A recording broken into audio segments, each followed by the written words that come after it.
Tinubu jerks up 2025 budget from 49.7 trillion naira to 54.2 trillion naira. Tinubu travels to France for private visit. Tinubu approves 65-year retirement age for doctors, healthcare workers. I stand by my words. Let's meet in court. Naja'atu DS Ribadu. Summary of the news.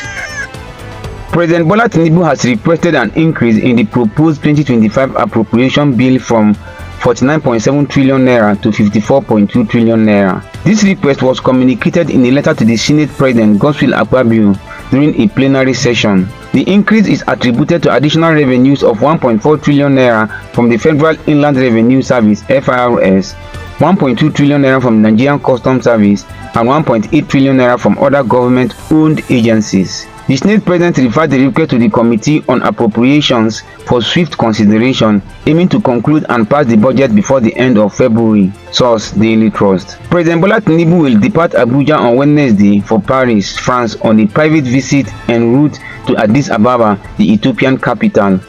In Addis Ababa, President Tinubu will join African leaders at the 46th Ordinary Session of the Executive Council and the 38th Ordinary Session of the Assembly of the AU Heads of States, scheduled from February 12th to 16, 2025. The President will arrive in Addis Ababa early next week for the African Union Summit.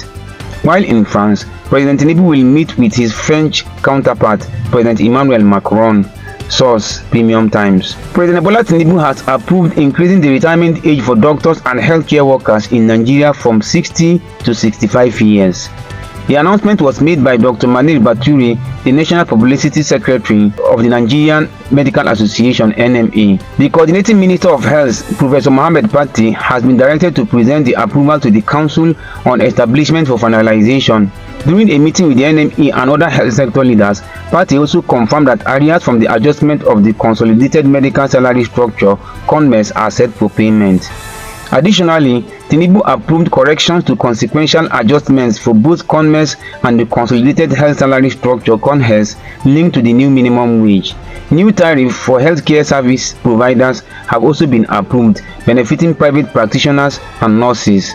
The NMA has long advocated for raising the retirement age to address brain drain, improve knowledge transfer, and enhance healthcare quality. The approval followed multiple nationwide strikes over the non-implementation of salary structures for healthcare workers. Source: Punch newspaper. Kano-based politician Naja'atu has challenged National Security Advisor NSA Ribadu to sue her instead of demanding a retraction and public apology over a TikTok video. In the video, she claimed Ribadu had previously described President Bola Tinubu as corrupt when he was Lagos State Governor. Ribadu, through his lawyer, denied making such statements and gave Naja'atu a 7-day ultimatum to apologize. However, she refused, asserting that Ribadu's past remarks are still available online and insisting that he should clarify if he had lied back then. He is compromised on matters concerning Tinubu. If not, how come he has not been charged to court, despite several petitions against him, and in spite of Nuhu Ribadu's boastful claims that he had enough evidence to nail him? One of the governors, we think he took close to about 75% of the resources of the state. One governor took 75% of the money from the state government? And this is a state that is probably made over $1 billion in terms of revenue. She accused Ribadu of now supporting Tinubu to maintain his position and reiterated her readiness for a legal battle. Source: Daily Trust. Follow for more. February 5th, 2025.